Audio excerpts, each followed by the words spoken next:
So my study looks at the relationship between rapport-building language use and the pair-speaking task performance.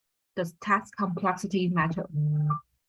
I think it's important to study this topic because building rapport may be necessary in a pair-speaking task situation. Because if peer interlocutors their interaction has a positive atmosphere, maybe the raters, or we say the examiners, will give either the individual speaker or the both peer interlocutors a higher speaking score. However, this topic has not been explored in previous literature. Also, we don't know if the assessment task complexity can play a role in this context. So that's the focus of my study. What I did is that I used two similar decision-making tasks as the task materials. For one group, they did a cognitive simple task, like this one called crime and economy.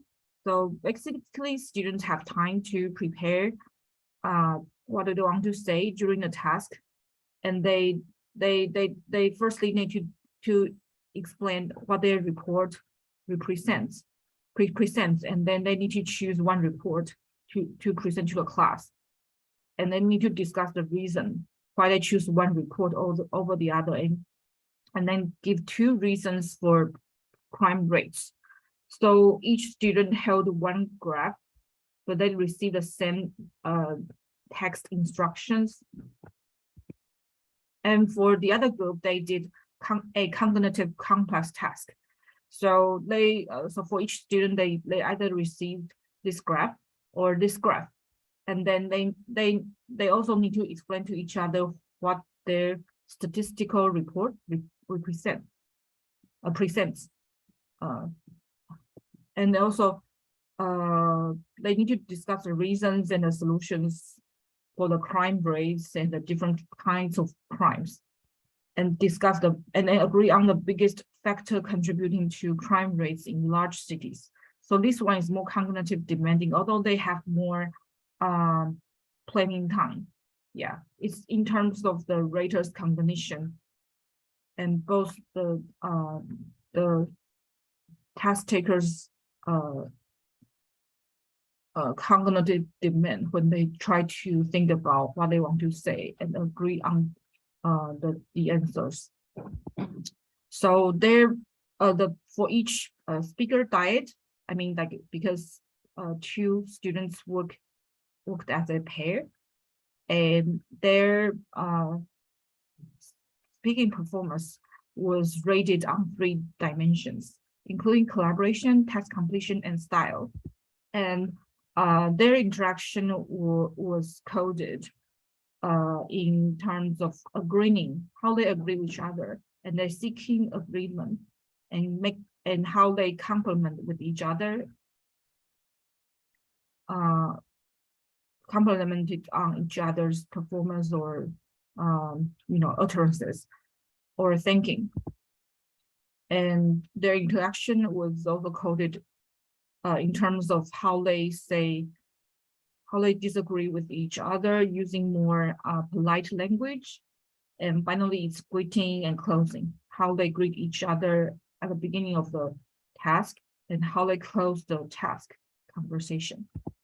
So what I found, my study found out that in terms of the number of rapport building language use and also the variety of rapport building language use, they didn't differ between the two assessment tasks. And what is more, only in the single task did different types of rapport building language use have a positive or negative relationships with different dimensions of pair speaking task scores.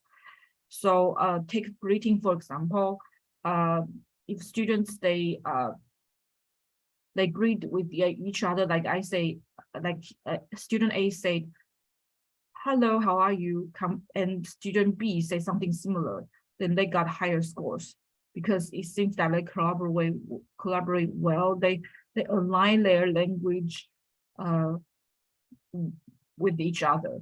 But however, just like for complex tests, I observed some students just say hi, and then they started to work on the complex task. So in that case, greeting language did not have a positive relationship with the collaboration score. And in terms of agreeing language, it has a negative relationship with collaboration score, possibly because when I analyzed the transcripts, I found some students, some pairs just use I when they agree with each other. In other words, they will explain their position, but they were not trying to kind of like use we, the more inclusive, they were not using we, a more inclusive language to express they were like on the same page, and they tried to reach an agreement. Also, at the end of the task, they thank their peer interlocutor, but it's not like a convention in English language conversation, because in English conversation, normally the interlocutors would end the task by saying something after the thank you very much or thanking language. Like they would say, okay, that's end of task. So students, they receive task completion score,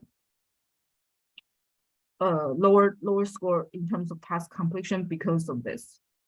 They are supposed to use a more elaborate language to collaborate, to close the conversation, not just say thank you very much, but it should follow other language like, okay, that's the end of the task. Okay, I think we have done something like this. Another major finding is that task complexity factors can influence raters' judgment of pair speaking task performance and learners' use of rapport-building language in terms of alignment with the interlocutors and the formality of style, just like what I described. So, based on the findings, I proposed 2 implications for speaking assessment practice. The first one is that teachers or language test developers may consider whether it's useful to develop assessment rubrics according to different complexity levels of assessment tasks. So for this study, it seems that it's a worthwhile endeavor. And in terms of assigning a separate score for each dimension of the task performance, I think it's a good practice as we see from the data. So because it can offer learners detailed feedback on their speaking task performance, and it also helps teachers to it can inform teacher of the pedagogical attention, the areas that require pedagogical attention. In terms of pedagogical implications, I propose a task cycle. So in the pre-task stage, teachers could teach students how to collaborate with their peers, like as I say, greeting language and then agreeing language, and also, and following this, teachers could teach students formality of style for task completion. As I say, like ending the task not just by thank you very much, but saying something like, okay, that's the end of our task. Okay, let's end the task, something like this. And in the within task stage, teachers could use assessment tasks or role play tasks with different levels of cognitive reasoning demand for students to work on as classroom practice. And in the post-task stage, teachers could engage learners in self or peer assessment. So this is a full task cycle for rapport building language instruction.